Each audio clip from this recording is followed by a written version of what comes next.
Vida, fertilidad, un espacio diseñado para la creación de la familia y su bienestar, en el que podrás conocer todos los temas relacionados con la fertilidad y las células madres. Hoy contamos con la presencia de los doctores Germán Raigosa Londoño, Juan Luis Giraldo Moreno, médicos ginecólogos especialistas en reproducción humana.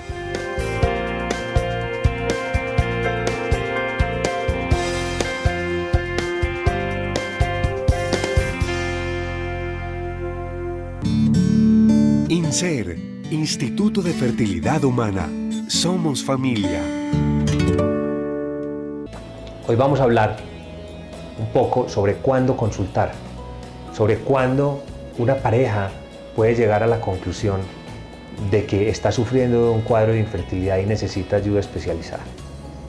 Hace algunos programas hablamos de un concepto que se llama consulta preconcepcional. La consulta preconcepcional es una consulta que debe hacer toda pareja con su ginecólogo de cabecera en el momento en que va a empezar a buscar un embarazo. Mencionamos algunas cosas importantes sobre esa consulta preconcepcional que era relevante tener en cuenta para disminuir la posibilidad de sufrir una infertilidad y para disminuir la posibilidad de tener complicaciones tanto en la mamá como en el feto durante un embarazo. Hoy vamos a hablar de un concepto distinto. Ya no vamos a hablar de las parejas que van a hacer una consulta preconcepcional porque quieren buscar un bebé, sino que vamos a intentar orientar a las parejas sobre cuándo ya deben sospechar que tienen un problema de infertilidad. Entonces, resulta que el proceso reproductivo en nosotros los humanos es un proceso relativamente ineficiente. Hay muchos obstáculos que normalmente se dan al proceso reproductivo. Por ejemplo, las trompas de falopio, que ya también mencionamos en programas anteriores, no siempre son capaces de capturar el óvulo cuando el ovario ovula, cuando el ovario lo libera. Y por ende, hasta ahí es posible que llegue ese mes el chance de embarazarse espontáneamente. Las trompas no encontraron el óvulo. Por ejemplo, en otras ocasiones, el embrión, a pesar de que haya recorrido toda la trompa de falopio, a pesar de que se haya formado exitosamente por la unión del óvulo y el espermatozoide, una vez llega a la cavidad del útero, no sea capaz de sembrarse en esa cavidad del útero, no sea capaz de sembrarse en esa capa interna del útero conocida como endometrio. En realidad, de 100 embriones que llegan a la cavidad del útero, se logran sembrar 25. Los otros 75 se pierden en condiciones normales, sin necesidad de que esa mujer tenga un trastorno o tenga una patología. Entonces, todos esos obstáculos, como les mencioné, hacen que nuestro proceso reproductivo sea sumamente ineficiente y que la posibilidad de embarazo espontáneo normal por mes o por ciclo menstrual de una pareja que no tenga ningún trastorno reproductivo sea alrededor de un 15%. Como ven, ese chance es relativamente bajo. Por tal motivo, al embarazo hay que darle un tiempo de exposición, hay que darle tiempo para que ese embarazo se dé. Los cálculos o los estudios poblacionales grandes han demostrado que esa posibilidad de 15% de embarazo espontáneo por mes hace que al cabo de un año de tener o de estar expuestos al embarazo por medio de una vida sexual periódica, sin utilizar ningún método anticonceptivo, ningún método para evitar el embarazo, haga que al cabo de ese año un 85% de las parejas estén en embarazo. Eso quiere decir que hay un 15% de parejas que no logran el embarazo espontáneo después de un año de estar expuestos a ese embarazo. Para el segundo año, ese 15% de parejas no van a tener ya una posibilidad de embarazo mensual de un 15%, sino que va a haber una caída muy brusca de esa posibilidad de embarazo a más o menos un 3 a un 5% de embarazo espontáneo por mes. Y para el tercer año, si ese embarazo no ha llegado, esa posibilidad va a tener una caída todavía mayor a aproximadamente 1 a 3% de posibilidad de embarazo por mes. Eso quiere decir que después de un año hay una caída supremamente brusca de ese chance de embarazo y por esa razón en ese momento se hace un diagnóstico de infertilidad. Entonces, primera conclusión de este análisis que hacemos es que si una pareja ha estado expuesta a un embarazo, ha estado teniendo una vida sexual periódica sin utilizar ningún método anticonceptivo durante un año y ese embarazo no se ha dado, tiene un diagnóstico de infertilidad y debe consultar a personal especializado para ser estudiado y ayudado. Sin embargo, hay algunas condiciones en donde se hacen excepciones a este diagnóstico. La primera de ellas, en una mujer de 35 años o más, el tiempo que se espera para hacer un diagnóstico de infertilidad no es de un año, sino de tan solo 6 meses. ¿Por qué razón? Porque después de los 35 años, el potencial reproductivo comienza a disminuir de manera acelerada y por ende hay que ser mucho más proactivo en el diagnóstico y en el manejo de los problemas de infertilidad.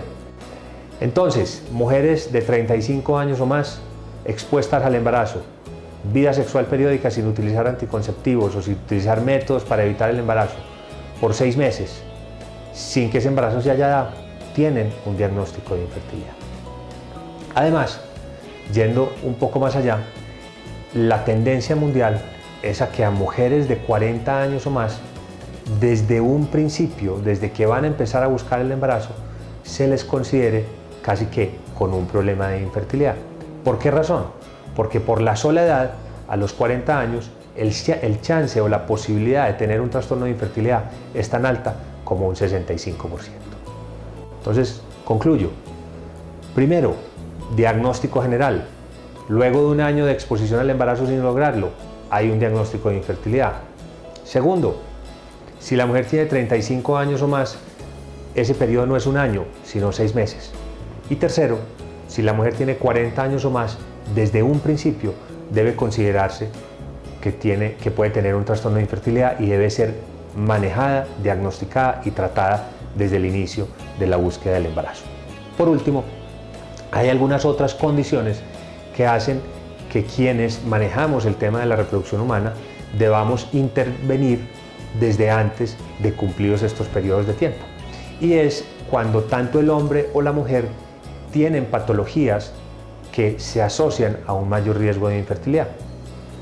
En la mujer, estas patologías, las más comunes, son antecedente de trastornos ovulatorios. El más común de ellos se conoce como síndrome de ovario poliquístico y se sospecha cuando las mujeres tienen ciclos menstruales irregulares, atrasos menstruales frecuentes, periodos que se demoran 45 o 50 días en llegar.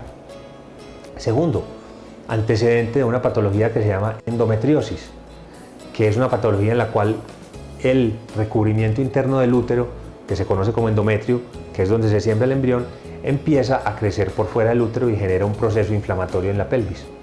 Esa patología se sospecha cuando la mujer tiene cólicos menstruales muy fuertes que cada vez van siendo más intensos y tiene dolor durante las relaciones sexuales. Tercera condición, cuando la mujer ha tenido antecedentes de enfermedades de transmisión sexual o enfermedad pélvica inflamatoria, que se sospecha la formación de adherencias o formación de cicatrización en la pelvis por ese proceso inflamatorio. Cuarta condición, las mujeres que han tenido cirugías pélvicas previamente, por ejemplo, mujeres con apendicitis perforadas que han generado un proceso infeccioso en la pelvis, mujeres a las que se han sometido a cirugías por miomas en el útero o cirugías pélvicas por masas o por quistes en los ovarios. En esas mujeres hay que sospechar la formación de cicatrización y adherencias en las cuales los órganos de la pelvis, incluyendo los órganos reproductivos, se han adherido unos a otros y dificulta el funcionamiento mecánico para que el embarazo se dé normalmente. Quinta condición, trastornos hormonales como los trastornos de tiroides o los trastornos de la prolactina. Y por último, las mujeres que han recibido quimioterapia o radioterapia a nivel pélvico por alguna patología maligna, por algún tipo de cáncer, cáncer de ovario, cáncer de útero, cáncer de colon, etcétera, etcétera, etcétera. Finalmente, hay otra condición que puede hacer sospechar también una mayor posibilidad en la mujer de sufrir alteraciones en su fertilidad y son las malformaciones uterinas, los trastornos en el útero que son congénitos, que vienen de nacimiento y que pueden afectar la génesis del embarazo. Por parte del hombre, hay que tener en mente algunos antecedentes como los traumas testiculares, como la exposición a sustancias químicas, a pesticidas, como el antecedente de varicocele, de varices testiculares, como el antecedente de alteraciones en el descenso de los testículos del canal inguinal al escroto, como las alteraciones en relación con patologías sistémicas, las alteraciones en relación con quimioterapia o radioterapia que afecten los testículos y las correcciones de hernias inguinales durante la infancia. Si tanto la mujer como el hombre tienen alguno de esos antecedentes, es importante estudiarlos y manejarlos desde antes porque su posibilidad de infertilidad es mucho mayor. Entonces, en este momento ya tenemos claro cuáles son las condiciones en las cuales una pareja debe prender las alarmas y consultar a tiempo para recibir ayuda especializada en la búsqueda de ese bebé y en el manejo de un cuadro de infertilidad. Y cuando hablo a tiempo es muy importante porque, como lo mencionamos en un programa anterior, la edad, principalmente en la mujer, tiene mucho que ver con ese potencial de embarazo y con el éxito de los tratamientos de fertilidad. Por eso, consultar a tiempo es fundamental. Si tienen alguna duda, si tienen alguna inquietud, pueden contactarnos a través de nuestra página web que está en pantalla y con el mayor de los gustos intentaremos dar toda nuestra asesoría. Muchas gracias. Mito. Para embarazarse, se debe tener relaciones sexuales el día de la ovulación. Realidad. Los espermatozoides duran vivos dentro del tracto reproductivo de la mujer y pueden fecundar el óvulo hasta 3 días después de una relación. La ilusión de muchas parejas en Colombia y en el mundo es lograr la felicidad de ser familia.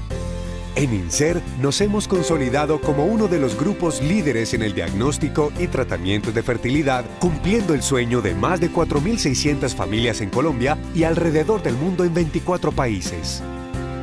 Nuestro sueño, al igual que el tuyo, es seguir creciendo nuestra familia. INSER, Instituto de Fertilidad Humana. Somos familia.